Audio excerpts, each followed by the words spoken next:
Oscar Raúl Mendoza, autor del libro OVNIs, Huellas y Tripulantes desde la provincia de Santa Fe, con casi 50 años en la investigación de los ovnis. Hoy es un gran gusto para nosotros poder entrevistarlo y bueno, saber un poco de todas sus teorías y sus investigaciones. Para que nos cuente un poco, Oscar, sobre todas sus hipótesis y por supuesto sobre su libro, que la verdad que tiene una información muy valiosa. Oscar, ¿cómo estás? Bien, bien, bien, un gusto, Mariano, de charlar con vos. Muchas gracias por atender la llamada, Oscar. Fuiste investigador del CONICET también, ¿verdad? Sí, me jubilé del CONICET, como profesional adjunto, es decir, de apoyo a la investigación. Más o menos uno, estando dentro de ese ámbito, sabe más o menos lo que es la investigación científica, ¿no? Exacto, digamos la metodología para seguir en una investigación. Exactamente, Claro. claro. Y Oscar, ¿cuándo empieza digamos, ¿cuándo empezás con el tema? ¿Cómo es que empezás a investigar los ovnis? Digamos, creo que tuviste una experiencia muy importante y a partir de eso te pusiste a investigar. Exacto, sí. Mira, te comento, allá por el año 63, mis padres se habían ido a vivir una casa quinta en un pueblito acá cerca de Santa Fe, que se llama San José del Rincón. Sí, Es decir, cuando él se jubiló se fue a vivir allá con mi mamá. A él le gustaba ir a pescar, a hacer una quintita. Tenía varios amigos allá también jubilados. Un pueblito litoraleño que todo el borde oeste del pueblo lo recorre el arroyo Ubajay, claro, bordea todo el contorno perdón, sí, el arroyo Ubajay. Bueno, él tenía un bote, una canoa, y yo los fines de semana solía ir a visitarlos y con mi padre íbamos a pescar siempre.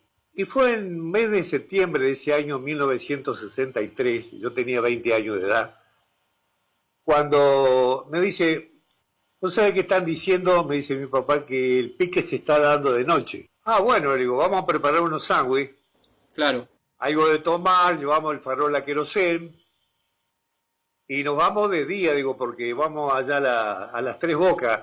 Las Tres Bocas es un lugar donde deriva otro arroyito del arroyo Guajay, unos 700 metros agua arriba. claro, Bueno, ahí forma un recodo el arroyo Guajay. Y hasta allá nos fuimos. En esa oportunidad había una barranca más o menos de 1 metro. Arriba la vegetación isleña, ese árbol, el curupí, timbó, ceibo, pajonales. Y nosotros nos enganchamos a una balsa de camalote que estaba sobre la costa. Para pescar abajo, así por esa época no teníamos reel, teníamos esa línea común. claro, Bueno, se hizo de noche, habrán sido como las 9:30, calculo yo, cuando de repente yo estaba encarnando, yo estaba en la proa de la canoa, mi padre del medio, y veo una claridad rojiza. Y le digo a mi papá, digo, ¿qué pasa? Y lo veo a mi papá con los ojos desmesurados mirando para arriba de los árboles así. Uy, Dios, ¿qué es eso? Dijo. claro, Claro, yo cuando veo eso veo que se aparece por encima de los árboles una esfera roja del color de una brasa encendida, en total silencio que parecía que estábamos sordos. Yo cuando vi eso me imaginé una barbaridad, como que se me venía la luna, un planeta encima, qué sé yo. algo apocalíptico, digamos. Sí, porque era una esfera, ya te digo, habrá tenido entre 8 y 10 metros de diámetro. Enorme. Y eso se apareció entero, se mostró entero, se detuvo y se volvió con la misma suavidad y silencio por el que había venido. Claro, En la parte de arriba, pero yo suponía que estaba en la parte del ecuador del medio, toda una hilera de luces que parpadeaban o bien que era algo que giraba alrededor. sí, Bueno, eso se fue hasta que lo ocultó otra vez la vegetación isleña. Quedamos con la boca abierta ahí como 5 minutos hasta que mi padre dice, desatá la canoa a ver si la vemos de ahí del arroyito. Entonces desato yo el gancho, con que estábamos agarrados los camalotes, y nos dejamos llevar por la corriente y entramos en el arroyito ese, unos 50 metros adentro, ¿no? Donde ya no había vegetación tanta. Ahí bajamos a tierra, vimos una claridad rojiza a lo lejos así, pero después no vimos más nada. Tuvimos más de media hora ahí, mirando para todos lados y viste, admirado por lo que había pasado. Claro, aparte muy claro como lo vieron, ¿no? Totalmente. Claro. Y bueno, eso motivó que me obsesionara por el tema. Lógicamente, en esa época, guardamos silencio, porque hablar de ese tema en esa época, en un pueblito, Seguro. era para irse después, para irse del pueblo. Era muy tabú, digamos, en ese momento. Sí. Bueno, entonces, a partir de entonces empecé a, juntar cuánta publicación había, que no era poca, por aquel entonces o lo que se hablaba del tema, ¿no? Ujú. Y así fui a través de algunos años acumulando información, pero seleccionando los casos. Claro, Es decir, donde lo que a mí me interesaba eran los efectos que producían estos aparatos. claro. Que puedan dejar una huella tangible, ¿no? Claro, efectos y consecuencias, las huellas y los efectos, por ejemplo, como interrumpir el fluido eléctrico, dejar sin luz un auto, una ciudad. Seguramente.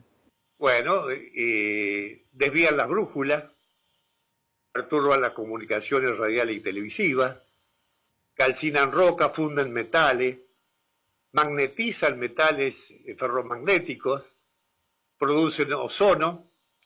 Todo eso me llevó a calcular que son, en cierta manera, muy similares a los efectos que hace el rayo. Claro, O sea, la electricidad electrostática. claro. Justo a ese punto iba a entrar porque usted hace una comparación muy interesante en el libro, que lo compara, digamos, con estos efectos, digamos, eléctricos, ¿no? Por eso yo digo, Exacto. usted los considera físicos estos aparatos. Totalmente, eso no cabe duda, porque yo lo vi en vivo, en directo, y en esa época ver una cosa así, esa tecnología no existe, Ni ni secreta, existe. digamos. Claro, todavía estamos con las turbinas y las hélices a esta época. Por eso yo a veces digo, si hubiese un proyecto secreto en esa época, ¿no? Bueno, lo hacen muchos la hipótesis y la comparación. Digo, ya para estos días se hubiese utilizado, no sé, bélicamente o algo así, porque la verdad que no todavía no hay nada destapado si había algo así. Totalmente. Y esa misma tecnología la vimos en los años 40. Claro, Así que todavía estaban en pañales la tecnología moderna en ese aspecto. Y no salimos de ella, todavía estamos gastando millones de litros de combustible para salir de nuestra atmósfera. exactamente.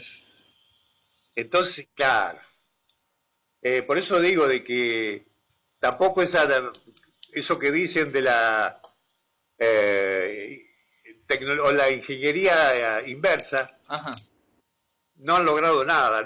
Si tienen algún aparato, que no creo, no han logrado nada. No han logrado Porque, avances, digamos. no, porque todos los materiales que se le adjudican a haberse copiado a algunos de estos aparatos, todos tienen una evolución tecnológica a partir de un principio. Sí. Así que no, acá nadie nos regaló nada. Aparte, en algunos puntos no es como la tecnología del microondas y demás. En los últimos 50 años hubo, bueno, sin duda la tecnología informática también. Los avances fueron como muy rápidos, ¿no? Sí. Lo que pasa es que a partir de los chips se hizo un efecto multiplicador de todo. Eso favoreció mucho los cálculos que antes eran engorrosísimos. Claro. La tecnología, digamos, de los microscopios electrónicos, que penetrábamos más allá de lo que veíamos comúnmente. En fin, un montón de técnicas revolucionarias, digamos, Claro. permitieron cada vez ir más allá, ¿no? Y todo a partir de, digamos, el tratamiento de la lógica, Ajá, el sistema lógico, este, muy superior al analógico que teníamos antes. exacto, claro, claro. Eso permitió profundizar más los temas. Hoy día hay unos software que nos Totalmente. resuelven, nos resuelven unos problemas Absolutamente. enormes. En vez de necesitarse una máquina gigante para hacer cálculos, ya con algún software que está incluido en algún dispositivo, es como que resuelve miles de cálculos en poco tiempo y ya no, o sea, prácticamente en un teléfono tenemos un montón de tecnología sin necesitar de un aparato gigante, ¿no? Claro. Y bueno, viste, entonces también, no solamente en la parte de la parte aeronáutica, sino en la medicina, en máquina, qué sé yo, en un montón de aplicaciones está la nueva tecnología. ¿Usted piensa que se pudo? No, no era una pregunta que tenía en realidad en mente para hacerle, pero ahora que lo hablamos, que se pudo, digamos, como tomar tecnología ajena a la terrestre en ese famoso, no sé si en la famosa caída de 1947, pero ¿piensa que pudo haber algo así, Oscar? No, no, no, no, por eso te digo, totalmente no. Yo no creo que hayan logrado nada, porque todo lo que se le adjudica como tecnología extraterrestre, a la terrestre, digamos, ¿no? Claro, claro. Todas tienen una evolución tecnológica. Fíjate vos que empezamos con los transistores. Los primeros transistores, ¿qué pasó? Andaban con gran descubrimiento, pero calentaban, que daban terror. Claro, A medida que se fue perfeccionando, purificando los materiales, buscando otros más puros, se fue solucionando el problema. Luego aparecen los circuitos integrados, ajá, hasta que aparece la parte, ya te digo, la lógica, los sistemas lógicos, exacto. que ya cambia todo, ¿no es cierto? En lugar de ser transitor y todas esas cosas, ya son puertas LAN, ya son otro sistema que integran los chips nuevos. Exacto. Bueno, todo eso permitió un avance, pero a gran escala. Por eso te digo, eso fue un efecto multiplicador, porque permitió un montón de cosas eso. Claro, por una cosa se fueron abriendo otras puertas, digamos. Claro, pero todo tiene una evolución a partir de un principio. Alguien descubrió y después fue evolucionando. Igual que la fibra óptica, el rayo láser, todo eso es terrestre. Claro. Hay Ahora, que buscar información tecnológica y ahí se van a dar cuenta de que no nos regalaron nada. y, digamos, el comportamiento y el accionar de estos aparatos sí, digamos, demarcan digamos, una diferencia grande en cuanto a tecnología. Pero claro, fíjate vos que no tienen hélice ni turbina, no tienen alas sustentadoras, no tienen timones direccionales para doblar o bajar. Claro. Son totalmente distintos a nuestras máquinas. Ahora yo le pregunto, Oscar, ¿usted qué piensa? Hay algunos investigadores, o bueno, cada uno tiene su teoría, ¿no? Digamos, no, no que niegan, pero sí que tienen la idea o la teoría de que algunos casos son de confusión astronómica o tal vez hasta psicológica también, ¿no? Sí, ¿Usted qué piensa a partir de eso? Porque pensemos que también en los 60, 70 eran como oleadas increíbles con casos que la verdad que daban para la fantasía y que eran increíbles y hoy en día no sé si están tapados o qué, pero no se ven tanto. claro, sí. Fue modificando el comportamiento ovni, fue cambiando. Claro, Antiguamente las mutilaciones no estaban. exacto. Ahora están, lo último que queda son las mutilaciones y las esferas en el cielo. Claro, que eso es lo que más está presente ahora, ¿no? Claro, pero eso no sirve de nada. Ajá, Una luz en el cielo a determinada altura no sirve como elemento de investigación, a menos que tengamos un radar, un aparato que detecte la energía de ese aparato o un sistema óptico que le veamos detalle. claro. ¿Me entendés? Pero si no es una luz, ¿y qué vamos a investigar? Y nada. Ahora, en los años 60, a partir, y de ahí hasta digamos, hasta el 90, hubo un montón de asentamientos ovni, hubo un montón de abducciones, unos casos, pero uno más lindo que otro. Fíjate en el libro, lo que yo elegí ahí, ¿no? Sí, el caso Pereira, impresionante. También, sí, sí, sí, sí. Y caso El Rodríguez. caso Rodríguez, sí, sí. Bueno, esa investigación, igual que de las huellas, yo tenía la paciencia o la metodología a través de un proyecto de investigación que me hice Claro, a partir de esa energía electrostática que yo te dije que la asociaba con el parte del funcionamiento de estos aparatos por los efectos que producían. Entonces, ¿qué hice? Me traté en la parte electrónica de hacer un aparato detector de campos eléctricos. claro. Lo hice. Lógicamente no era cuantitativo, sino cualitativo. Detectaba la presencia nada más, pero no cuánto. Claro, lógicamente. Bueno, ese aparato lo tuve algunos años, hasta que en esa oportunidad yo concurrí a la estancia La Aurora en la República Oriental del Uruguay, y asiduamente íbamos con mi amigo a quien le dedico el libro, Sí. y acampábamos en un bosque de eucalipto que hay, ¿no? Donde se convocaba a muchos curiosos y investigadores también. Sí, es muy conocida la estancia por los fenómenos que ocurrían ahí, ¿no? Claro, entonces se formaba un campamento cada 50 metros, había un grupo de chicos cada 50 metros a lo largo de ese bosque que tiene unos 350 metros de largo por 50 metros de ancho, Ajá. algo así. Bueno, yo nunca podía hasta ese momento abordar una huella fresca, reciente, Claro. que es lo que más me interesaba. En esa época, por supuesto, se andaba de noche por el campo, recorriendo a ver en busca de ovni. Además es porque esas lomadas, por ahí estaba en una depresión, por ahí en una loma, y siempre a uno lo incitaba ir a la parte más alta para ver la otra parte, así, ¿viste? Claro, claro. Así por eso se andaba mucho en el campo, que es un campo ganadero prácticamente porque aflora la piedra, el basalto, y los arados lógicamente no pueden andar mucho, ¿no? Lógico. Un grupo que estaba al lado de nosotros, acampando, se estaba preparando igual que nosotros, lo estábamos cambiando a la tardecita ya, para salir a recorrer El campo, claro. el campo, ¿no? Porque de noche se dormía, de día se dormía.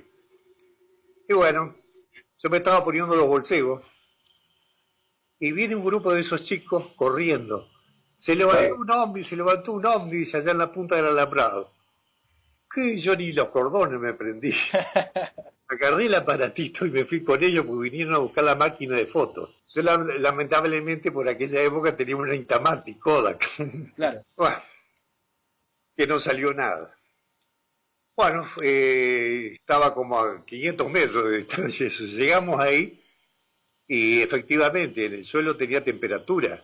Claro, muy Alumbrar, reciente, al, digamos. sí, sí, alumbrando con la linterna se veía como un humito que salía entre piedra y pasto, ¿no? Y despliego la antena del aparato y lo paso sobre, sin tocarla al suelo, y empieza a crepitar como que hubiese un telgopor frotado ahí, ¿viste? Claro. Cargado electrostáticamente. Bueno, ahí comprobé que efectivamente había un componente electrostático en estos aparatos. En la parte energética, Claro. te digo, a los 20 minutos no había más nada. Ah, o sea que eso duró eso nada más y después es como que se Nada más. descargó el lugar. Por la humedad ambiente y la del suelo. Claro. Bueno, y eso coincidía con el que algunos que habían encontrado una huella fresca también ponían una radiotransitor adentro de la huella, una radiotransitor fuera de sintonía, del máximo de volumen, y la radio hacía descarga como que hubiera tormenta. Claro. La sacaban y no hacían, la ponían y hacían. Bueno, ese crepitar era justamente la descarga de los materiales que habían quedado cargados, materiales muy deshidratados. Que es también lo que dejan en las huellas, por eso usted plantea esta, digamos, hipótesis de esta energía como electrostática, claro, eléctrica que dejan, de ahí lo puede comprobar, digamos. Claro, pero a su vez la proyectan a nivel microondas. Algo a altísima temperatura, digamos. Sí, yo fui uno de los primeros que hablé de microondas porque al estudiar, yo muestreaba, por supuesto, las huellas, las llevaba al laboratorio clandestinamente, claro, y analizaba, ¿no?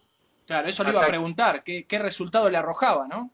Claro, y fíjate vos que tomaba pastos o parte de la huella, pero la parte de afuera, pasto sano y pasto de la huella. Lógico, para comparar. Claro, con ese muestreador que sacaba los panes enteros de tierra con parte de gramilla, ajá, uno podía estudiar las raíces y la vida edáfica que hay en los primeros 5 centímetros, 5 a 10 centímetros, de todo suelo, ¿no?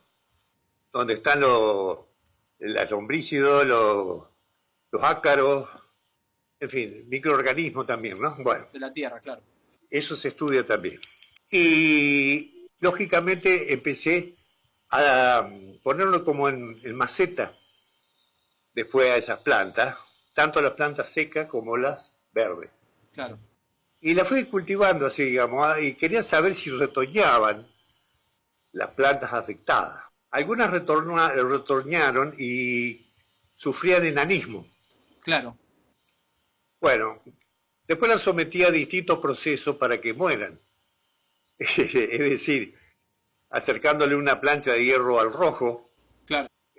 Cuando moría la planta, la comparaba con no microscopio, sino con la lupa estereoscópica, con la original, digamos, ¿no? A ver si se parecía en algo. Después otra la sometía a rayos X, otra a radiación UV. Claro. Hacía todo tipo de pruebas para ver... Exacto. Claro, para ver. Y otra la electrocuté con un flyback de televisor. Saltaban chispitas entre la planta y la... Bueno, eso, hasta el olor era parecido al de la huella. Claro.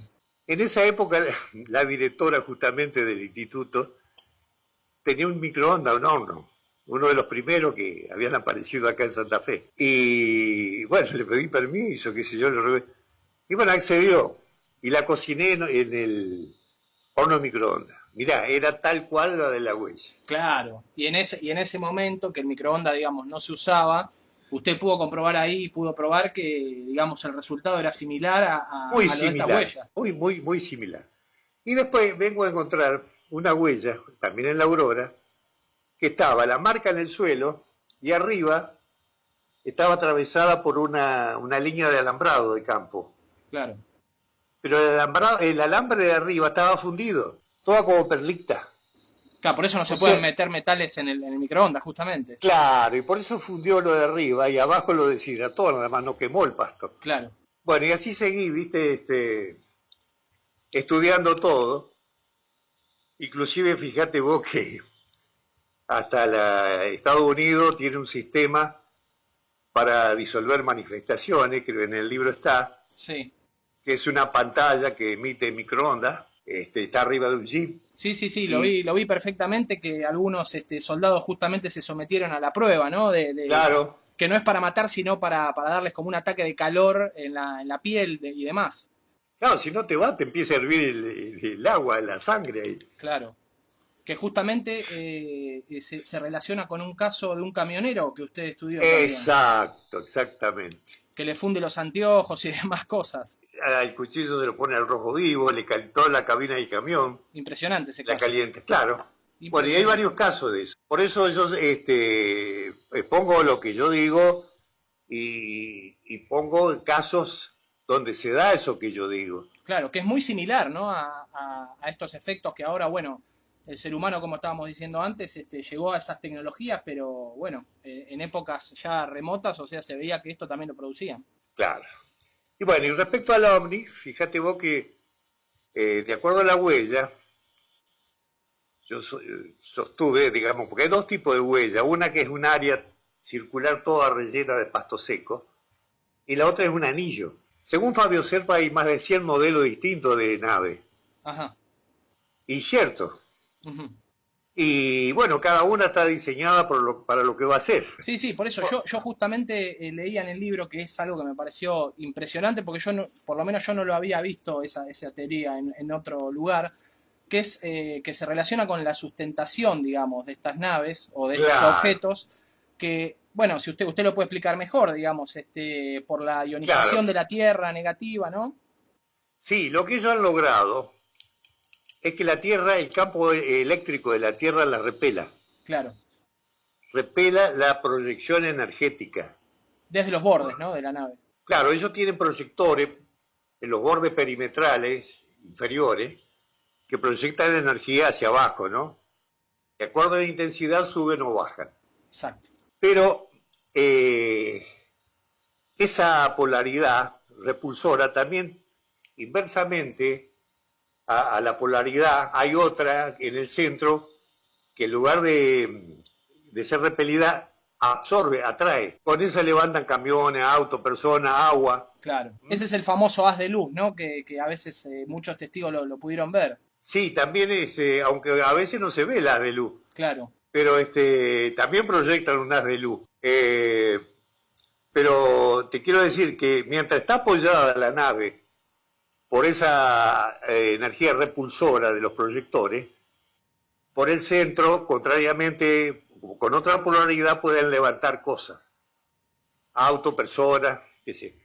Fíjate vos, si fuera, para que se entienda, si fuera la máquina ingrávida que flotara en el aire, si vos levantás algo, ¿qué haría la máquina? ¿Se bajaría? claro, Si, lógicamente. ¿no es cierto? Sí, sí, se vendría hacia tierra. En este caso no, porque tiene la sustentación que repele la tierra y con eso se aguanta Sí, sí, se a tal aguanta. nivel. Eso, ¿me Es entendés? como que vence la gravedad, no sé si vence la gravedad, pero digamos que se puede mantener en el aire con la misma polaridad de la Tierra, digamos. Claro, está apoyada sobre la repulsión Claro, y con la otra polaridad puede levantar. Es decir, como si tuviera las patas digamos, repulsora y por el medio, digamos, qué sé yo, ahí atrae lo que quiere. claro. Y esto es lo que generaría, digamos, la huella, ¿verdad, Oscar? Claro, la proyección energética a nivel microondas es la que deshidrata el pasto. Claro, por eso las huellas circulares o romboidales, según cómo, Exacto. claro, Sí, como, sí. Depende del tipo de nave, ¿no? claro, porque hay algunas huellas que usted marcaba bien en el libro que son como, sí, son inversas, o sea, algunas tienen el anillo como deshidratado y adentro como el pasto reverdecido, y algunas son al revés, digamos. Claro, depende del tipo de nave. ¿Por qué? Porque el fuselaje de la nave tiene un alto voltaje. Por eso la nave, cuando a veces aparece, se ve rodeada de un halo lumínico, que vendría a ser como un efecto corona, que se llama, de alto voltaje. Eso produce un ruido como de fritura. Ajá, Por eso algunos dicen como un soplete autógeno, ¿me entendés? Y eso es lo que produce el olor ozono. claro. Que algunos lo Bueno, llaman azufre también a veces, ¿no? claro, sí, los testigos se confunden con azufre. Ahora, ese halo lumínico es similar, por ejemplo, al fuego de San Telmo. El fuego de San Telmo es un efecto que se produce en los barcos, en la travesía por el mar, que se cargan de estática, y como la electricidad siempre escapa por las puntas, por eso los pararrayos terminan en punta, en esas puntas se acumula la electricidad y forma ese penacho luminoso porque ioniza el aire. Y es un penacho luminoso que fluctúa. Por eso algunos ovnis, a veces se lo ve con ese halo como fluctuando, y algunos piensan que no son sólidos, Claro. ¿me entendés? Pero ese halo, y ese halo, Claro, es irregular, digamos, es como que parece que está gelatinoso o algo así, como que la luz fluctúa, ¿no? claro, claro, ese halo le permite evitar la fricción con el aire.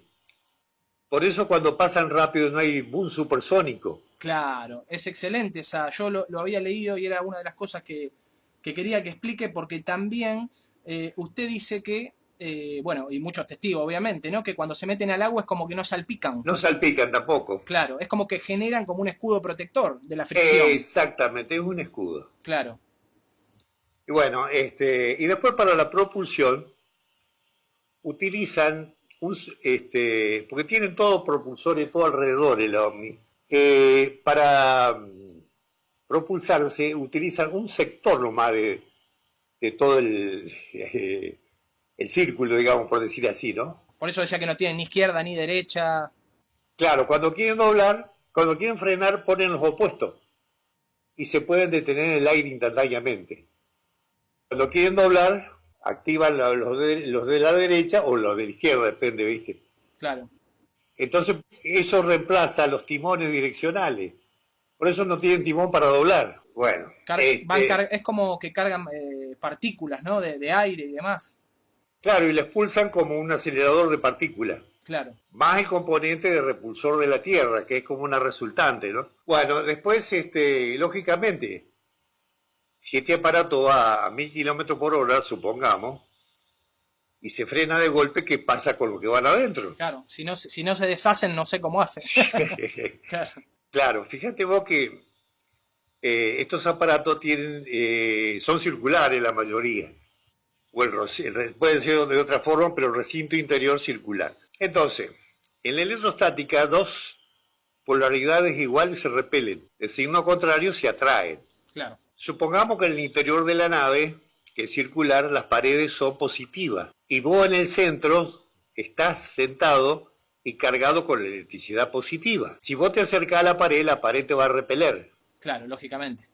porque son de igual carga. Como es circular, hacia donde vos vayas te va a repeler. Cuanto más cerca vayas, más fuerte te repele. Claro, Ese vendría a ser el cinturón de seguridad para esas maniobras incomprensibles para nosotros. claro, se entiende. Es como que siempre uno está, digamos, como puesto en el centro si es circular la forma de adentro. Claro, y está todo contaminado, digamos, más todo energizado con esa polaridad, ¿no? Claro, no tendría uno lugar donde hacerse un rincón y que cambie ahí, digamos. Claro, o sea, está localizado en el centro electrostáticamente. Ahora, otra de las cosas es que para hacer semejante maniobras, para levantar automóvil, para hacer apagones en ciudad, para detener automóvil, deben tener una energía espantosa, digamos. Lógicamente. Bueno, y fíjate vos que bien podría especularse que ellos podrían haber obtenido la fusión del átomo, no la ficción como tenemos en las centrales nucleares, sino la fusión. Porque el problema de la fusión es que hay que unificar los átomos que se repelen entre sí por tener igual polaridad. Entonces es un problema electrostático. Y como estas naves son un generador electrostático, puede haber resuelto el problema con esa energía. Y de obtener lo que decía Einstein, ¿no es cierto? La energía de estos aparatos sería como transformar la materia en electricidad. Claro. Y también, Oscar, había una parte muy interesante que usted hablaba de los hiperosciladores, ¿no? Que digamos Claro. que digamos la luminosidad que tienen estos aparatos, digamos, de distintos colores, no serían con un fin, digamos, estético. Lógicamente. Fíjate vos que de noche vemos estos aparatos en forma lumínica. Sí, Si no, no lo veríamos. Quiere decir, especulando con que los tripulantes no quieren ser vistos, ¿no es cierto? No quieren darse a conocer, claro, son esquivos, lógico. lo hacen solapadamente. Quiere decir que esa luminosidad es inevitable, porque vendría a ser parte del funcionamiento del OVNI. Entonces, fíjate vos que en las maniobras, cuando cambian de maniobra o disminuyen la velocidad, cambia el color de la luminosidad. O sea que hay una estrecha relación entre la frecuencia lumínica y el accionar energético de estos aparatos. En cuanto a velocidades y demás cosas, ¿no? Claro, ahí cambia, si van cambiando depende de la maniobra que haga. Aparte supongo que pueden manejar, digamos, las frecuencias lumínicas también a veces como para que no los veamos. A veces los testigos Exactamente, dicen desaparece y tal vez no desaparece, sino como que se deja de ver. exacto, se van al infrarrojo o al ultravioleta. Por otro lado también, las huellas la realizan o quedan en determinado momento. Cuando la nave se acerca al suelo, frena de golpe o parte. O sea que no es un continuo, pues si no quedaría un reguero, como una huella de un auto, digamos. No, la hacen cuando frenan cerca de la Tierra o se asientan o cuando parten del suelo. Claro. Sí, sí, es el caso Baravalle. Y esos casos han ocurrido varios, ¿no? No solamente que le detienen el automóvil así, sino que a veces los levantan. Claro, hasta como 1 metro y los dejan caer, ¿no? También, también, o en el caso de Julio Plarner, Sí, el pampeano, que lo dejaron como a 15 kilómetros de la tranquera donde lo levantaron. claro. Ahora, esos casos Este, tienen alguna especie de lógica porque, va, es lo que yo me imagino, ¿no? Uno dice, bueno, lo levantaron, no se acuerda de nada y lo dejan lejos, que hay varios casos de esos. Ahí tal vez con el tiempo perdido o el missing time puede llegar a haber ocurrido algo dentro del objeto. Ahora, los que lo levantan y digamos, si lo sueltan de golpe, que a veces algunos testigos, como dice en su libro y otros casos también están, digo que es sí. como un intento fallido, digamos, de abducción eso. Mirá, yo en el caso, que pongo caso Susana ahí, de acá de un pueblo, Santa Clara de Buenavista, me entero después, porque era tiempo de cosecha, o sea, que venían en un camión varios, o en una camioneta, digo, y ellos aseguran que a esa hora, y más o menos en el lugar donde ocurrió eso a esta profesora, Ajá. vieron el aparato arriba y la luminosidad. Y ellos estaban cerca y bueno, posiblemente dejaron para que no los vean tanto, lo soltaron. Claro, es como que se les pasó ahí, digamos, el tema de, o sea, que no haya nadie, que no haya testigos y que la zona esté más o menos Exacto, limpia. Claro. claro. Sí, sí, sí, sí. Por eso son aislados los casos y a veces hay 1 o 2 testigos o 3 como mucho, pero generalmente son pocos. Es como que podría ser que investiguen, que hagan un paneo de la zona antes en el lugar donde tienen que, digamos, que hacer su investigación o su paraje para que no haya nadie, digamos. Claro. Sí, a veces se le escapa eso, ¿no? Claro, O sí. sea que no son Supongo que no son perfectos, ¿no? infalibles, claro. Sí. Es como le pasó el caso Los Cerrillos, también que menciona el libro, a él no lo vieron. Claro. Que es el caso de las ondas estas como celestes, ¿no? Exacto, sí, sí. Hay celeste y rojiza, que es la que se ve mucho en Victoria, en Entre Ríos. Lo que usted dice que estaban en ese momento, bueno, brevemente el caso dice que venía un hombre con el caballo, ¿no? Y aparece como un Exacto. ser extraño que no se hunde en el barro, ¿no? Sí, sí, sí. Bueno, este hombre venía para su campo, digamos, el campo del patrón era, digamos, el puestero, ¿no? Y estaba pasando justamente por un estero donde hay un camino, ese camino de entrecampo, porque él venía, pasa por un estero que es muy angosto el camino, después está hecho por los colonos de ahí, ¿no? Pero inmediatamente al lado es una ciénaga ahí donde está el estero. Cuando él va por ahí, por el medio más o menos, donde hay como unos caños ahí que pasa el agua de un lado al otro, ve a la izquierda que se levanta de la zona del estero una luz celeste que va por encima de la arboleda que hay enfrente, en la costa de enfrente del estero. Claro, Por ahí ilumina todo como de día el monte, va y se coloca un poquito más allá de donde él tenía que entrar al campo de él. O sea, estaba más o menos como a 250 metros por ahí. En eso que alumbra esa luz, que venía alumbrando como de día, ve un ser que venía hacia él, digamos. Entonces él pensó que era un cazador, porque como que venía con un brazo encogido, así como que llevaba algo. claro. Entonces se hace a un lado con el caballo, ya te digo, porque el camino era angosto ahí, para que el hombre pase. Pero él me dice, yo como para iniciar una conversación, cuando estaba medio cerca le digo, anda cazando el hombre. Claro, Y no me dio bolilla, y se agarró y encaró para el estero. claro. Y si yo me acomodé en el caballo para ver cómo se iba a hundir por lo menos hasta la cintura, dice. Y cuando lo vi que ni el agua se movía, dice nada, que caminaba arriba no me gustó para nada, dice. Ahí donde le agarró el miedo, ¿no? Claro, entonces me fijé, dice, y en la persona y llevaba como un cinto lleno de cosas. y algo llevaba el brazo, dice, la mano que yo pensé que era la escopeta, dice. Y arriba, dice, tenía como un casco que brillaba como de plástico, de vidrio, dice, con unas puntas para arriba. Claro, sí, era medio cuadrado, se ve ahí en la foto. Exacto. Sí. ¿Qué salí, dice, al galope?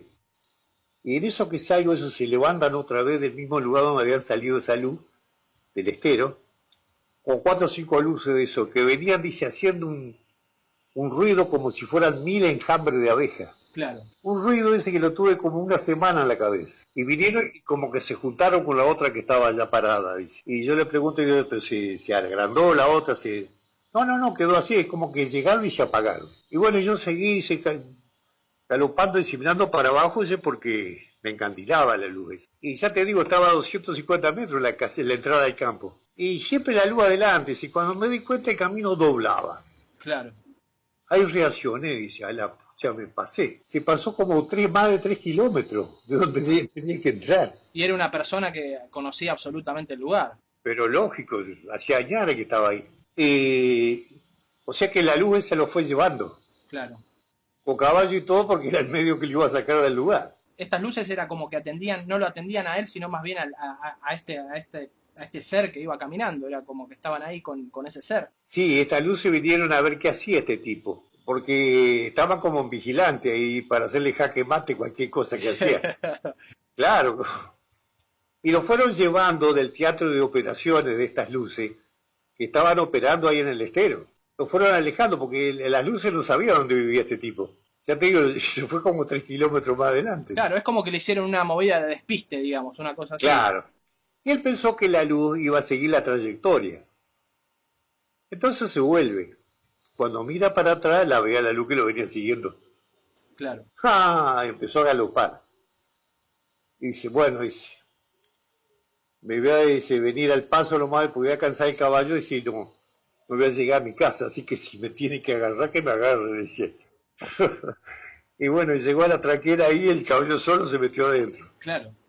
Y bueno, llegó a la casa ahí donde tenía su señora y 2 hijos, una chica y un chico, y todo normal en la casa. Pero al mes siguiente, la chica que había ido a la tardecita a caballo a buscar unas ovejas que no habían vuelto a una zona de pajonales, vino como alma en pena. Había visto como un sombrero grande, dice, ¿no? Digamos, qué sé yo, como de 6 metros. Claro. Forma de sombrero, decía. Otro testigo que corroboró ahí que hubo algo raro. Claro, todo con luces rojas abajo que sobrevolaba el pajonal. Así que esa gente se aterrorizó, llega a la tardecita y se encierra. Bueno, actualmente, ya te digo, no hace mucho, me llamó el dueño del campo, porque él había contratado un tractorista. Tenía un campo virgen, digamos, que nunca había sido sembrado ni nada, donde estaba ese pajonal. Claro. Y él quería sembrar pastura, porque tenía algunas vacas, algunos caballos, y entonces lo contrató. Y este hombre, que era el mes de enero, para colmo, venía y trabajaba de noche con el tractor. Al segundo día vino a ponerle las quejas, que no quería seguir más trabajando porque unas luces se le venían encima y no lo dejaban trabajar. Dice. Claro, claro.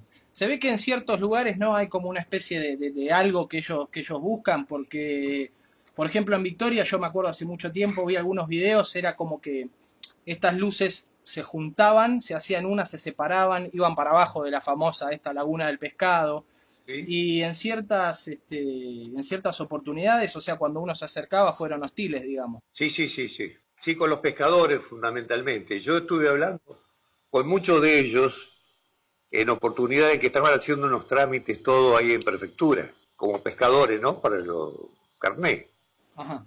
Y bueno, haciéndome el idiota, empecé a conversar con uno, después fui ampliando, así ya preguntando, y ya se animaron. Entonces, uno me contaba una anécdota mejor que otra, ¿no? Que decían que cuando iban, en algunos lugares iban a recorrer las mallas, lugares que no son muy profundos, ¿no? En las profundidades, sino claro. Las mallas las ponen en lugares, entrada de laguna, cosas así, ¿viste? Donde el pescado entra a comer. Y por ahí salían unas bolas rojas de abajo del agua, dice, o se metían. Claro. Que salían a los piques. Y lo más lindo que si le pasaban cerca, quedaban como tontos, dice, por más de media hora, dice, no sabían dónde estaban. totalmente perdido. Claro, daba como un efecto así de sopor, digamos. Claro, claro, claro. Por eso yo digo también que los casos donde la persona está cerca del ovni o de los seres, no está en estado normal, porque ellos, en su afán de protegerse, irradian un campo que yo le llamo campo de seguridad. Ajá. Es una onda energética que proyectan que perturba la actividad electroquímica cerebral de personas y animales.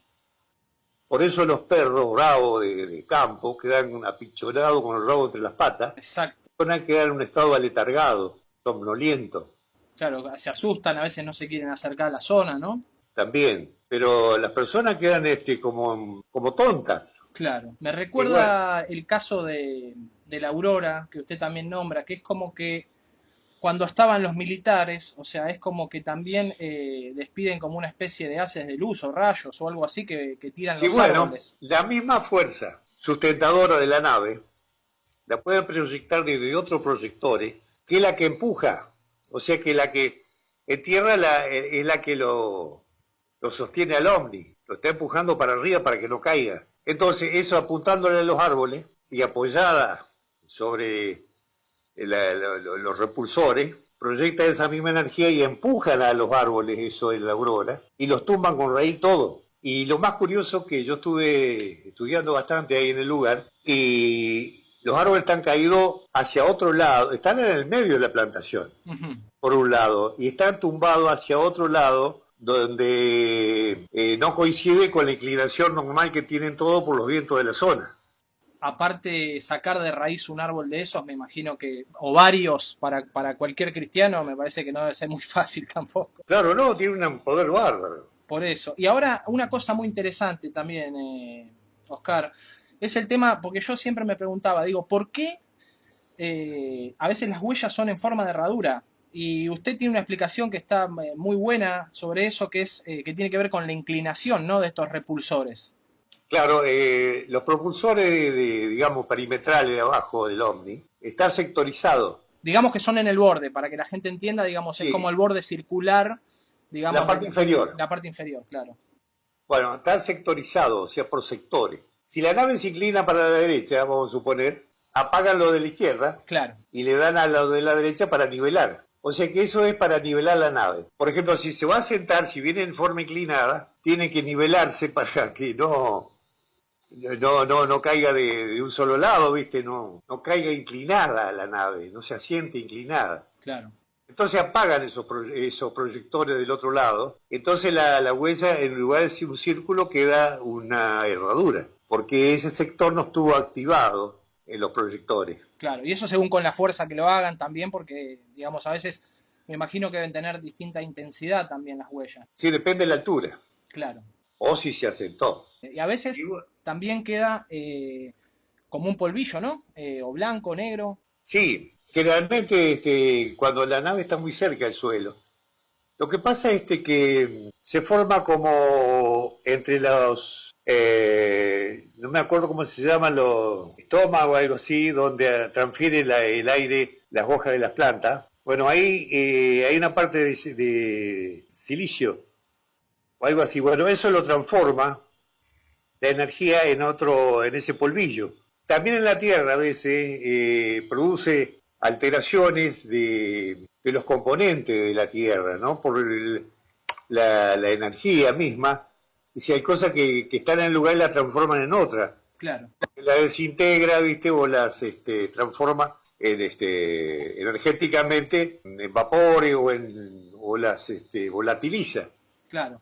Por eso usted cuando, digamos, pudo analizar y llevar al laboratorio esas muestras, digamos, obviamente tienen anomalías, digamos, relacionadas con lo eléctrico, con el rayo, como decía usted. Sí, sí, sí, totalmente. Por eso te digo, es un trabajo de muchos años, de mucha paciencia. Sí, me imagino. Claro, lo que pasa ahora, lamentablemente, es que no hay más casos de asentamiento digamos, de huellas ovni. Ahora aparecen ese volcado de cereales, o sea, Los las círculos, famosas. los círculos de cultivo, claro. Exacto. ¿Usted tiene alguna teoría sobre ese comportamiento? Porque de vez en cuando yo creo que alguna huella hay. Ahora, no sé si son de ovnis o no, porque también están las falsas huellas que usted comentaba, que la que salen los hongos alrededor, ¿no? Sí, bueno, esas son las huellas verdes, anillos verdes, donde el pasto tiene un color más oscuro. Claro, Eso es debido a los famosos círculo de hadas o ronda de hadas. Es un hongo que a partir de un punto central se ramifica en forma radiada, claro. como si fueran los rayos de una bicicleta, digamos, de una rueda. Bueno, y después cuando viene la época, digamos, depende de las condiciones atmosféricas, salen las hifas, Claro. que van a dar después la seta, los hongos, y son muy ricas en nitrógeno. Ajá. Entonces el pasto se aprovecha de ese nitrógeno y se vuelve un color verde, vigoroso, más oscuro que el común. Claro, pero igualmente, digamos, algunas huellas dejadas por ovnis sí también tienen esta característica del pasto reverdecido en algunas partes, ¿no? Y habría que estudiarla esa. O más que nada, digamos, dejan digamos, el borde o la parte de adentro con el pasto más que nada deshidratado, quiero decir. Sí, esas son las verdaderas. Ahora, hay otra huella que produce el ovni, perdón, el círculo de hada, Sí, que son las huellas necróticas. Es donde el hongo se aprovecha del pasto y lo encima, lo abruma y se forma un círculo de pasto seco o de zona seca, y al lado verde, viste, verde vigoroso. claro. Hay que buscar en internet círculos necróticos Claro, sí, sí, son, en digamos, pasto. hay, me imagino que hay anomalías naturales, digamos, también del pasto que lo generan en determinadas condiciones. Claro. Ahora fíjate una cosa, coincidente, creo que en el libro lo pongo, coincidente con la hipótesis mía, la descarga del rayo es muy similar a lo que pasa en las huellas. Donde cae un rayo, digamos, en el sembradío, las plantas quedan exactamente igual afectadas como cuando le da la energía del ovni. Es un estudio científico que lo extraje de un libro y confirma, por eso te digo más aún mi hipótesis, ¿no? Claro. Ahora, algunas marcas también, Oscar, usted dice que, digamos, dejan las formas diferentes porque sería como con patas de apoyo y hasta hundiendo determinados centímetros la tierra y, digamos, como sacando como una especie digamos, De como, uña. claro, como uña de seguridad, digamos, que también lo puedo Claro, eso lo vi corroborar. en la estancia de la Aurora también. Claro. Son barras de seguridad. Claro, como para mantenerse estático sin moverse si el piso tiene alguna especie de inclinación. Claro, cuando la nave está comprometida por viento o por la inclinación del terreno, clava en la tierra unas barras en el suelo, en las patas de apoyo, ¿no? Como un sistema hidráulico. Claro. Y a su vez la punta saca con una uña horizontal, con lo que queda perfectamente adherida al suelo, ¿no? Y cuando se va, guarda la uña, saca las barras, por eso no hay desgarro, quedan los agujeritos limpios, con un olor a cable quemado que no te, no te suena. Claro, claro. Y Oscar, pasando un poco al tema de los seres, usted también tiene Sí, algunas teorías sobre, porque uno siempre se pregunta, ¿no? Siempre, o la mayoría de las veces, muchas veces siempre se habla de estos famosos trajes plateados, ¿no? sí, sí, De estos seres. sí. Yo digo que algunos deben ser como, Aislantes. exacto, trajes especiales para cierta energía del interior de la nave, ¿no? Ahora, fíjate vos que coincidentemente cuando los seres van a descender es cuando muchas veces clavan esa barra para descargar la nave, porque si se bajan y tocan tierra, lo fulminan. Lo que sí, yo en todos estos años, donde he entrevistado a testigos, porque hay una cosa, omnitestigos son dos elementos inseparables. Cualquiera de los dos que falte no existe el caso. Claro. Entonces, así como investigamos el ovni y las consecuencias, debemos investigar al testigo porque puede estar engañado o puede querer engañarnos. Eso es muy serio para aceptar el caso, ¿no es cierto? Porque hay muchos charlatanes. Claro. Por eso usted dice, si la huella no está asociada con ninguno de los dos, es como que el fenómeno ahí tambalea. Exactamente. Hay muchas cosas que pueden parecer una huella ovni. Y bueno, por eso te digo que es muy importante que sean asociadas. Claro. A veces puede tener digamos, si usted piensa que es una huella ovni, ¿puede no tener alguna anomalía, digamos, si se la analiza? Puede ser que no tenga nada? En el sentido científico, digamos, de mandarlo al laboratorio y que no arroje ningún resultado extraño. Y no, porque a no ser que sea un componente de glifosato que han echado y le han hecho a propósito, donde eso se somete a unos análisis, algunos son costosísimos, pero hay otro más barato que se lo puede realizar, ¿no? Claro. Pero bueno, son técnicas de, digamos, de verificación de componentes tóxicos. Ahora, hablando de los seres, yo lo que nunca he visto o ningún testigo me ha comentado, ningún caso de los seres que le llaman lagartos. Claro, los famosos reptilianos que ahora están de O moda. reptilianos. Sí. Para mí no existen. Claro. Eso es una, o sea, ahora se habla mucho de eso. Lo que sí, la mayoría de estos seres sí son antropomorfos, o sea, la mayoría de las características, digamos, por lo que yo conozco, se los describe con cabeza, tronco y extremidades. Ahora no, Totalmente. claro, Además son mamíferos, porque las mujeres se le nota perfectamente, digamos, la anatomía para las facciones femeninas. Claro, desde los senos, viste, todo el cuerpo, evidencia que son mamíferos. Así que el lagarto pone huevo. Claro.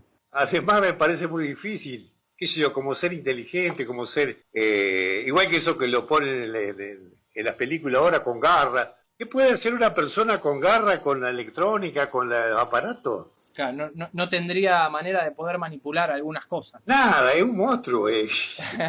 Por eso, sí, a Claro. veces se exagera un poco y también últimamente con, digamos, bueno, en internet usted verá, se meterá y verá que, digamos, hay demasiada desinformación en cuanto al tema, lo que ridiculiza un poco Claro. todas estas Lo cuestiones. único sí que yo menciono son los macrocéfalos, Sí, este, humanoides, digamos.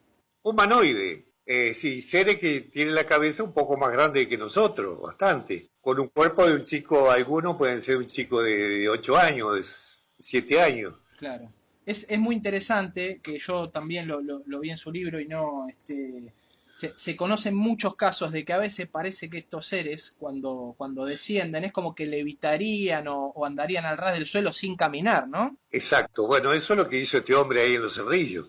Claro, Bueno, de eso hay un montón de casos. Está el caso Valvidares, ¿no? Valvidares, está el caso... Yo ese caso Sí, sí, me acuerdo que lo leí en la revista Cuarta Dimensión, es un caso muy antiguo, está, muy interesante. sí, lo investigó de Matei, algo así. Claro, El otro es el caso Meyer, acá en Viale, en la provincia de Entre Ríos. claro. Utilizaría la Los- misma metodología que, digamos, la repulsión del objeto, ¿no?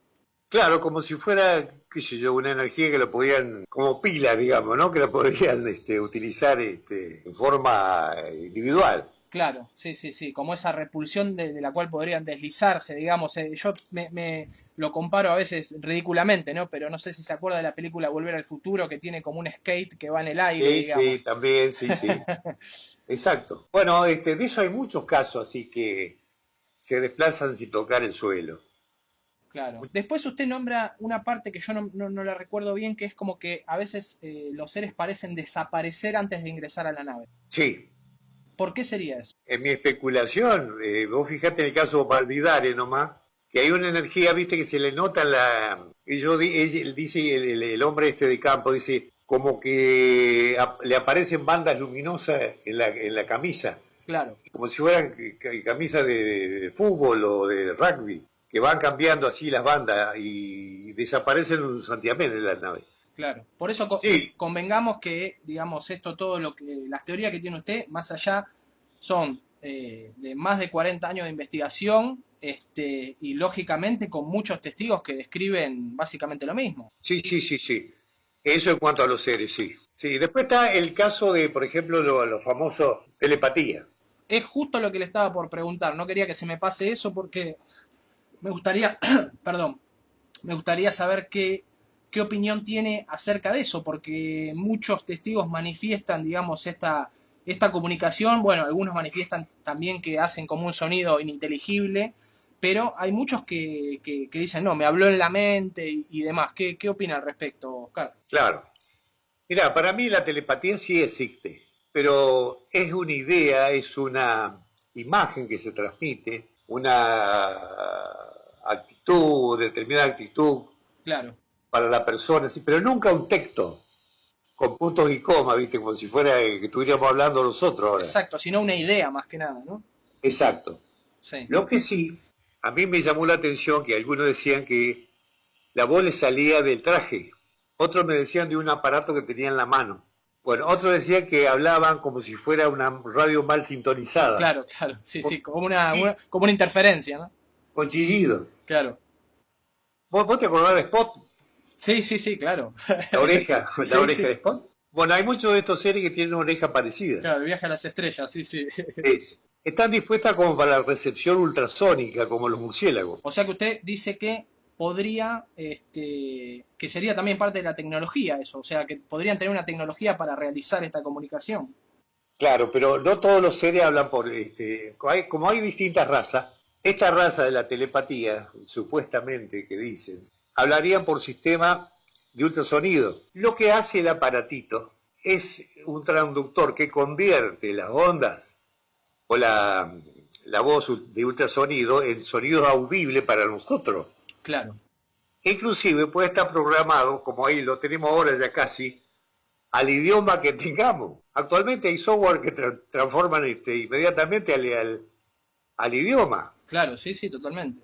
Entonces, por ejemplo, nosotros en este momento estamos atravesados por ondas de televisión, de radio, de satélite, de microondas, un montón de ondas, pero no las escuchamos. ¿Qué necesitamos para escucharla? El receptor. Bueno, este aparato haría eso, convertir ese ultrasonido en sonido audible al idioma de la persona. Claro, Y eso es lo que para mí es. Además, esos aparatos podrían proyectarlo, esa forma de onda, como cuando uno escucha un sonido cuadrofónico que no sabe de dónde viene. claro, exacto, sí, sí. ¿Me entendés? Entonces pensás que lo tenía dentro de la cabeza. Bueno, esa es mi hipótesis para cierta tipología de seres, porque hay otros que hablan como nosotros. Tal vez no, no sé si en un idioma, pero sí que si transmiten una idea es algo ya un poco más complejo de poder explicarlo, Claro, ¿no? claro, claro. Y ahora, Oscar, con el tema de las mutilaciones, yo también vi en el libro, hay algo interesante, usted tiene una hipótesis diferente a la que...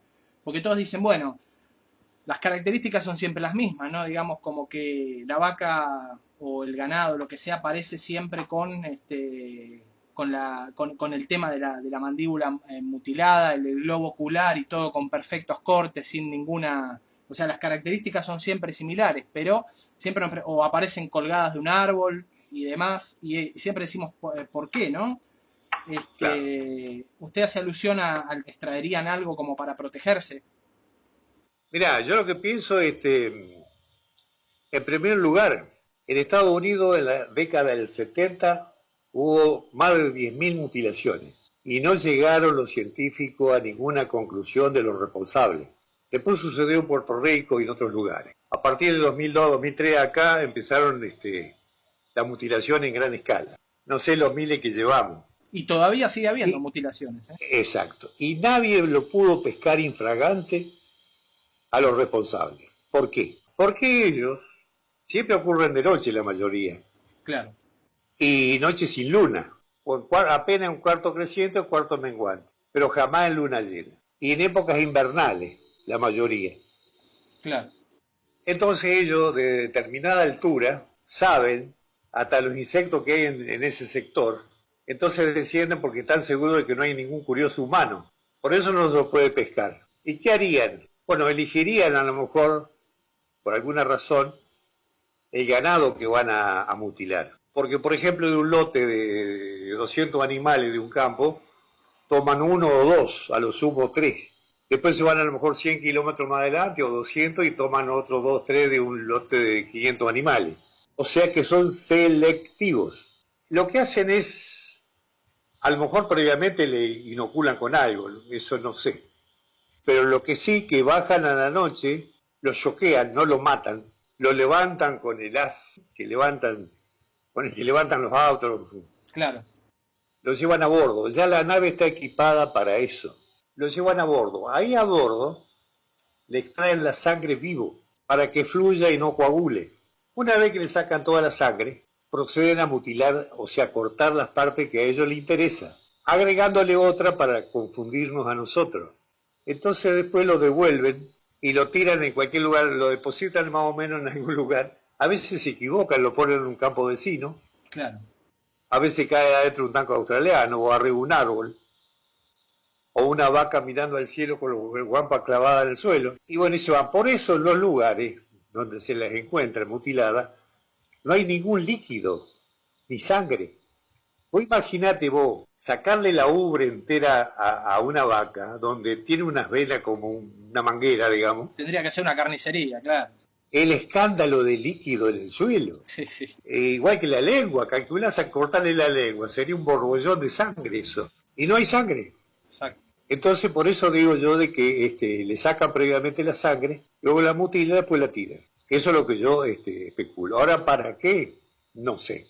Puede ser para, si especulando para un sistema inmunológico. Claro. No olvidemos que la vacuna viene de ahí de haber obtenido a través de la vaca. No se llama vacuna. No sé, la verdad que no sé para qué. Claro. Es un misterio, pero digamos el accionar, digamos, en cuanto a cómo se interviene, digamos, al animal es algo que hasta hoy no se puede copiar, digamos, es con tecnología humana. No, en absoluto, en absoluto. Yo he estado en lugares, ya te digo, donde hay 4 alambrados que pasar. No hay una huella de auto, de moto, de caballo, de persona, no hay nada, no hay líquido en el suelo, no hay pataleo del animal. Claro. Y los animales no se quieren acercar después No, no, no, no se quieren hacer. Y Oscar, ¿qué considera usted lo más importante en las investigaciones ovni científicas? La metodología. Tener un proyecto de investigación. Es decir, ¿qué voy a buscar y para qué me va a servir? Es decir, cuando uno ve, por eso digo que los archivos son la fuente de la investigación, Claro. donde vos seleccionás o ordenás todo de acuerdo a la magnitud del caso y ves las consecuencias, los efectos, lo que hacen y lo que no hacen los ovnis, podés llegar a hacerte las preguntas para investigar, digamos, ¿no? Claro. Sí, ¿por qué hacen esto? Y bueno, voy a averiguar. Entonces me hago un proyecto de investigación. ¿Qué voy a necesitar? Y bueno, voy a necesitar, por supuesto que los casos, pero algún instrumental, digamos, metodología, técnicas Lógico. de la disciplina científica. Uno puede abordar y después hablar con fundamento. Es decir, si yo digo algo, lo digo por esto y por esto. ¿Me entendés? Porque son las preguntas de rigor científica. ¿De dónde lo sacaste y cómo lo obtuviste? ¿Cuándo, dónde, por qué? Todo eso son preguntas de rigor que hay que saber responder. Yo no puedo decir que son viajeros del tiempo. ¿En qué me baso de eso? ¿Qué caso hay para que yo diga que son viajeros del tiempo o de mundo paralelo? Esas son hipótesis lejanas. Pero yo digo, bueno, hay un componente de microondas porque yo lo comprobé. Y bueno, eso es lo que yo me refiero que es lo que tendría que mantener el investigador. Claro. El investigador de campo. Ahora, actualmente la mayoría son cazadores de ovnis. O sea, que van con la maquinita a sacar fotos, si ven algo raro y todo eso. Pero eso te digo, si no tienen un equipo como para detectar, digamos, la energía de lo que están viendo o algún sistema óptico para ver detalles, no sirve el caso. Una luz que pasó, o vos sacaste una foto y no había nada y por ahí en la foto apareció, no sirve. ¿Cuál? Usted todo lo que investigó, digamos, es las hipótesis que genera son a partir de lo que pudo comprobar en las anomalías de las huellas y apoyada también por testigos que vieron algo. O sea, es un conjunto de todas las cosas. Después surge por ende surge la deducción lógica. Si vos ves pisadas en el suelo, de zapatos, vos no lo viste al hombre que pasó, pero vos decís, por esta huella capaz un hombre. Una deducción lógica. Claro, claro. Si vos tenés una secuencia 2, 4, 6, 8, vos decís, bueno, la próxima será bien. Y bueno, eso es lo que te da, esa deducción. Claro, y el fundamento para poder sacar una conclusión. Exactamente, eso es fundamental. Claro. O sea, hablar con fundamento. Claro. Y ahora, Oscar, después de tantos años de investigación, ya si usted quiere, más allá de, lógicamente, basándose en todo lo que investigó, digamos, no le hablo de creencias ni nada, pero digo, ¿cuál es la conclusión más fuerte que usted saca después de tantos años de investigar el fenómeno? Digamos, tal vez sí en cuanto a intenciones, a accionar con abducciones y demás. Lógico que se ve que hay algún fenómeno que trasciende de lo humano, digamos, que no aparentemente no se puede explicar, digo, pero ¿qué conclusión saca a partir de todo lo que usted investigó en tantos años sobre estas supuestas inteligencias? Bueno, yo digo de que han venido de otro lugar del universo para mí, han estado o están, no es que vayan y vengan todos los días. Acá hay bases submarinas, acá en el sur argentino se vean asiduamente, más allá de Puerto Madryn, que entran y salen luces del mar. En la Antártida se ven cosas raras, más que todo en la Luna. En la Luna incluso los astronautas lo han visto. Claro, sí, sí. Y en nuestras cordilleras también. Sí, el tema de la montaña también es una constante, ¿no? Claro. Y bueno, para mí tienen bases. Ellos están acá un tiempo, después que juntan algunos materiales que a ellos les interesan, se los llevan. Como por ejemplo ahora que solo quedan las mutilaciones y esa es verita. Claro. Por eso han dejado de las abducciones y los asentamientos. De vez en cuando de vez en cuando se produce algún que otro caso así, pero por eso eso es algo que yo siempre me pregunto y digo, ¿cómo es, digamos, el accionar de esto, sacando lo que es lo psicológico o el fraude y demás? Si bien hay casos genuinos, digamos, en diferentes etapas, van accionando de diferentes maneras. Hubo una época que había oleadas y abducciones, ahora, como dice usted, está la mutilación o el tema de los círculos de la cosecha, que bueno, tuvo un auge más en los 90, pero ahora todavía sigue, y es como por etapas, ¿no? Eso. Claro, sí, sí, sí. Ahora, lo que a mí me extraña, no los círculos de acá de Argentina que están apareciendo ahora, que algunos son muy dudosos, los de Inglaterra. ¿Cómo Inglaterra, con digamos, las tecnologías que tienen, o el servicio de inteligencia, no dan respuesta? Es lo que me extraña a mí. Ahora, por eso digo, son impresionantes algunos de esos dibujos. Sí, son figuras fractales. De hecho, había un proyecto, creo que Jacques Vallée fue el que planteó la hipótesis de que podría ser algún aparato de defensa que lo haga o algo así, pero digamos por las características que tiene, yo creo que de reproducir eso en tan poco tiempo, sin dejar ninguna huella de pisada o de algo, de una hora, de una noche para otra, me parece que es algo que da para verse eso, digamos, da para preguntarse qué es lo que pasa. Claro, por eso digo, si la inteligencia de allá, digamos, el servicio de inteligencia de Inglaterra no ha logrado dar un veredicto, ¿qué podemos hacer nosotros? Claro, lógico. Ahora, hay una cosa que en estas huellas, han aparecido algunas huellas en plantíos de girasol, sí, y bueno, soja no, porque soja se producen a veces esa es otra cuestión. Pero en girasoles, como accionar de estos aparatos, ya te digo, para mí, y lo que he corroborado en cierta manera, esa proyección de microondas calienta los tallos, los líquidos, entonces por el mismo peso se doblan. Pero no los rompe, claro. Claro, ¿entendés? Y después vuelven a tomar el gravitropismo. O sea que la plata tiene que ir para arriba y la arriba para abajo, ¿viste? Entonces hace como una S, el cuello ese eso es lo que, para mí, ¿no? Ahora no vuelven a crecer de la misma manera, ¿no? No, algunas no. Siguen por eso te digo, vuelven a retomar la vertical. Claro. Por eso usted decía que alguna vegetación es como que sufre de enanismo, ciertas plantas y demás. Sí, sí, sí, sí, eso es fundamentalmente la gramilla. Y ahora con este efecto microondas también se han visto dentro de las huellas como nada, como que hasta se pueden fundir piedras y demás, o sea, con una fuerza pero impresionante, fundir piedras, metales, bueno, de hecho, pequeños animales.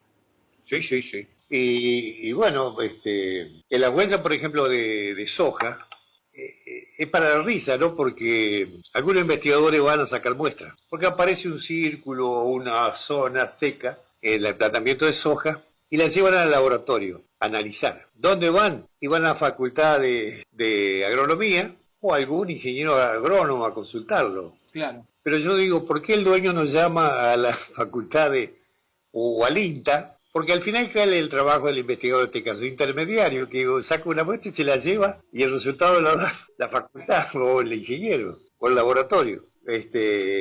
Por eso digo que el dueño, que está en la parte de agronomía, lo correcto sería que vaya y denuncie o consulte con el INTA o con la facultad de agronomía a ver qué es lo que produjo esa sequía en esa zona. Claro, que son los más competentes como para dar un resultado, ¿no? Claro, porque el investigador no puede reemplazar a un ingeniero agrónomo. No, pero por eso tiene que ser yo creo que tiene que ser la investigación algo multidisciplinario, ¿no? Poder Totalmente. claro, pedir ayuda a alguien que realmente sepa o sea, Exacto. uno no, con todo creo que no puede. No, evidentemente. Así como tenemos cardiólogo, gastroenterólogo, oculista, todo sobre el cuerpo humano. Bueno, sobre el tema OVNI, acá, de acuerdo a la capacidad del investigador, puede estar especializado en civilizaciones antiguas. El otro puede estar en la parte psicosocial. Otro puede estar, como yo, en la parte técnica, digamos, ¿cierto?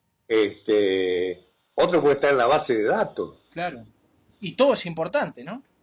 Todo importante. Yo una cosa que siempre había querido hacer era unificar digamos, un lenguaje común entre todos, consensuado, para formar un manual, un libro, donde la forma de estudiar un caso, de analizar, sirva igual que, por ejemplo, los casos de análisis de los bioquímicos. Si un bioquímico de allá de Salta hace un análisis y lo va a reconocer uno allá de Ushuaia perfectamente. Usted dice cómo hacer una base de datos de consulta para los casos. Claro, un protocolo de investigación, un montón de cosas, ¿viste? Claro, sí, sí, sí. Pero eso nunca se pudo hacer, ¿viste? Es difícil. Acá en Santa Fe, con un colega, bueno, que es periodista y tutor, Alberto Rafael Frutos, hicimos en el año 91, por iniciativa de él, curso de formación de investigadores OVNI, que venían todo un cuerpo docente. Una profesora daba metodología de la investigación, venía un astrónomo, un meteorólogo, venía un psiquiatra, un psicólogo, un franciscano, uno que daba campamentismo y primeros auxilios. Claro. Es decir, vos vas a la sierra, te quebrás, cómo lo trasladás, cómo te pica un bicho, qué sé yo. Son todas cosas que a veces no se tienen en cuenta, ¿no? ¿Te das cuenta? Bueno, y así, un montón de materia. Y bueno, y eso es fundamental como para, digamos, como para tener conocimiento de lo que se está hablando y cómo investigar, digamos, ¿no? Porque no es que vos vas a salir un psiquiatra, ni un psicólogo, ni un científico, pero va a tener los conocimientos suficientes para no hablar pavada. Claro, y sobre todo poner, digamos, todas las herramientas sobre la mesa para poder descartar lo que no es también. Claro. Sí, te digo que en un solo caso encontré un poco de radiación, más de lo normal del suelo, digamos, del fondo natural, que fue en una planta en Santa Rosa de Cachín, una planta que estaba bastante achucharrada por donde había pasado el ovni. Eso se cuenta por millón, ¿viste? Pulsos por millón, tiene distinta escala. Y bueno, lo más prudente que es cuando uno lo lleva a una escala superior, ya que es mucha la radiación, lo mejor es alejarse de ahí y denunciar. Lógicamente, es peligroso eso también, ¿no? Y lógico. Sí, totalmente. Claro, claro. O sea, y, digamos, existen posibilidades que el objeto pueda dejar esa anomalía. Algunos dicen que han puesto, pero yo no encontré las huellas, por lo menos la que yo investigué, ya te digo, salvo esa planta, en otras no. Tampoco esa planta era para temerle, ¿no? Porque no era mucha. Claro. Pero claro, sí, eso puede llegar a ocurrir. Ahora, Oscar, como última pregunta, si ya no lo libero, le pregunto, ¿cuál fue el mejor caso para usted que ha investigado en todos estos años? El caso que más le dejó, el caso más rico, digamos. Bueno, el caso más rico fue el de la Aurora, donde yo contacté la huella fresca. que eso es como encontrar un tesoro, ¿viste? Claro, Ese fue, encontrar sí, la sí, evidencia recién hecha, digamos. claro, eso es algo fabuloso. No creo que suceda eso en muchos años, ¿cierto? De tener la suerte de abordar una huella reciente. Ese es uno de los casos para mí que me alegraron la vida y me impulsaron a seguir con mis hipótesis, ¿no? Claro, digamos, es como que lo empujaron a seguir investigando sobre esto tan fascinante, ¿no? Totalmente, sí, sí, sí. Claro. ¿Y usted piensa que los militares o las autoridades le dan un poco la espalda a esto o tapan algo? Mira, yo pienso que los militares argentinos nunca les interesó el tema OVNI. No creyeron. Por ejemplo, te cuento una anécdota Sí, de la policía. Acá en Santa Fe hubo unos casos de unas luces que le pasaron por encima unos autos que venían por una ruta que va a Esperanza. Y justo la vio un policía que estaba, digamos, apostado con el patrullero ahí, como función para los abigeatos, ¿viste? Y bueno, fuimos a entrevistarlo. Y él nos contó con lujo de detalle lo que pasó. No sabía que yo lo estaba grabando, ¿no? Pero bueno. bueno, a veces pasa, ¿no? Sí. Y me dice, mirá, dice, si yo llego a contar esto a mis superiores, los 10 años que tengo de excelente hoja se van al diablo. Claro, claro. Bueno, en el ejército, si vos estás en un puesto de guardia y decís que viste un ovni o viste un ET, y le contás a los superiores y sabés lo que te van a hacer, ¿no? Claro. Porque ellos no creen, no estaban en eso, no tenían tampoco una comisión para abordar estos casos, porque no creían, incluso se burlaban de quién podía comentar algo así, salvo algunos que se animaban a contar después, que son los casos que uno conoce, que han trascendido después, ¿no es cierto? Sí, y algunos que están retirados también, que después de muchos años salen. Claro, claro. Pero a diferencia de otros países, como Francia, no tenemos nosotros acá muchos casos top secret, ¿viste? Claro, sí, de hecho en Francia es uno de los pioneros en darle manija a este tema y Claro, claro, ahí el Chepal ese, claro, vas y pedís un caso y si sos reconocido como investigador te dan toda la información que vos pidas. Acá te sacan la patada. lógico, sí, es muy distinto la manera de hacerlo. Claro, claro, pero ellos se ocupan de eso. Por eso digo de que en cierta manera pedir la desclasificación acá a la Argentina no tiene sentido, porque los casos que se dieron ya los conocemos y ellos nunca se ocuparon de eso. Sí, de hecho hace poquito la CIA no desclasificó nada porque esos casos ya se desclasificaron hace varios años, creo que en los 80, y ahora los pusieron online de vuelta, pero yo los estuve viendo y la mitad de las hojas están tachadas, o sea, no se ve Sí, lo absolutamente vi en tu nada. página, sí. Claro, o sea, es como algo. No, también ellos van a publicar los casos que a ellos les Pero conviene. lógicamente, de hecho dicen que algunos los perdieron y otros amenazan la seguridad nacional, entonces así es como que no vale la pena. Sí, claro. Sí, Este, así es. Oscar, le dejo a usted las últimas palabras que quiera decir para el público, para los futuros investigadores y para la gente que le interesa el tema. Una última reflexión que se la dejo a su saber. Bueno, bueno, para los investigadores, repito, lo primero es conocer lo que es la metodología de la investigación y trabajar siempre dentro del marco de lo científico. Las creencias no sirven para nada, son creencias. Es tener fe en alguna cosa que no sabemos si existe. Cuando se hablar con fundamento y saber responder a las preguntas de rigor, ¿no es cierto? ¿Cómo lo obtuviste? ¿Por qué? ¿Cuándo? ¿Dónde? ¿Con qué? Eso es elemental para hablar con fundamento. Es un trabajo de muchos años porque los casos no están a disposición nuestro, ¿no es cierto? Pero son importantes es recurrir a los archivos de casos más o menos potables, ¿no? Para tener conocimiento de lo que hacían estos aparatos, lo que hacen. Eso nos da pie como para trazar un lineamiento, ¿no es cierto?, de investigativo. Eso es lo que yo recomiendo, ¿no? Excelente, Oscar. Y bueno, le agradezco mucho por esta entrevista y me gustaría que dé sus datos de contacto para para que también la gente, ahora vamos a poner también online el libro, la portada para que lo vean. Y bueno, y ahora justamente hablamos un poco de todas las teorías, que en el libro obviamente están muchísimas más detalladas todas las investigaciones que usted realizó.